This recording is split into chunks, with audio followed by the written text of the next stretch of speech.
আজ হিজরি 10 মহরম পবিত্র আশুরা।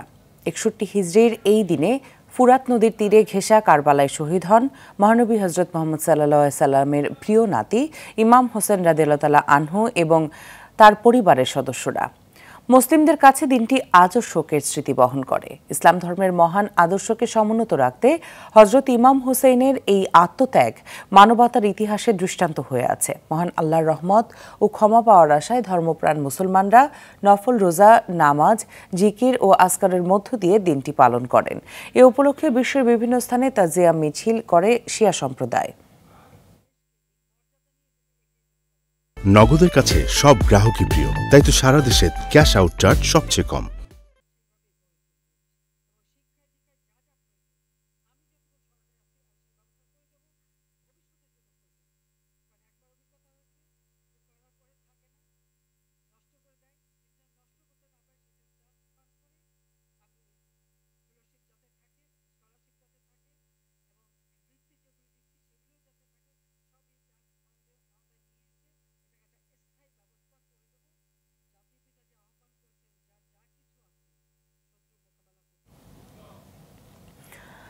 দর্শক, তাজিয়া মিছিলের খবর জানাতে রাজধানী চকবাজার হোসেনি দালানে আছেন সহকর্মী সুমন তানভীর। সরাসরি চলে যাব সেখানে।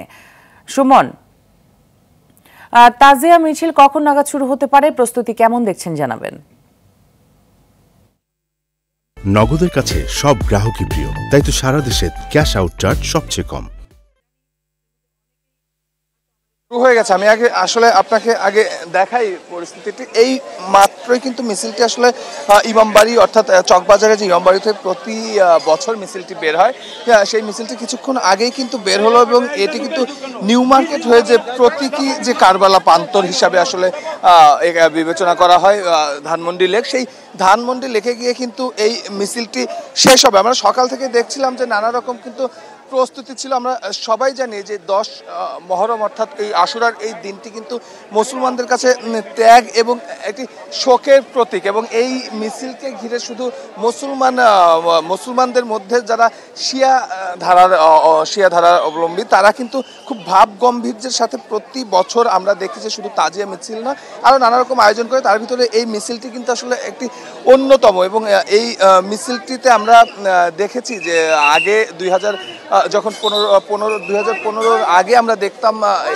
যেহেতু এই দিবসটির এটি যে তাৎপর্য, সেই তাৎপর্য স্মরণে অর্থাৎ ত্যাগ স্মরণে নানা রকম মাতম করা হতো, নিজের শরীরে নানা রকম আঘাত করা হতো। কিন্তু আমরা দেখেছি যে 2015 সালে যখন এই মিছিল আসলে জঙ্গি হামলা হয়, তারপর থেকে কিন্তু আসলে পুলিশ এই মিছিলের নিরাপত্তার স্বার্থে কিন্তু নানা রকম কড়াকড়ি আরোপ করে। আজকেও কিন্তু তার ব্যতিক্রম নয়।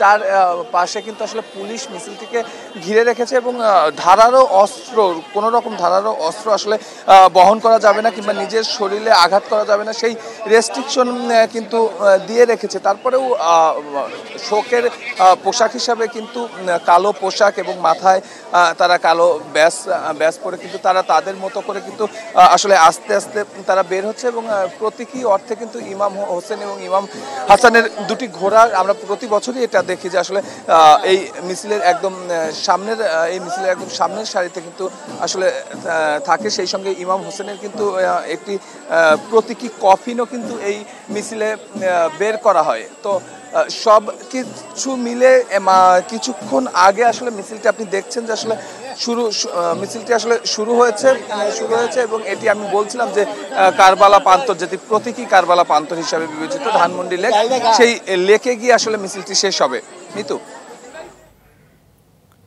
সুমন, ধন্যবাদ আপনাকে আমাদের সাথে যুক্ত হবার জন্য।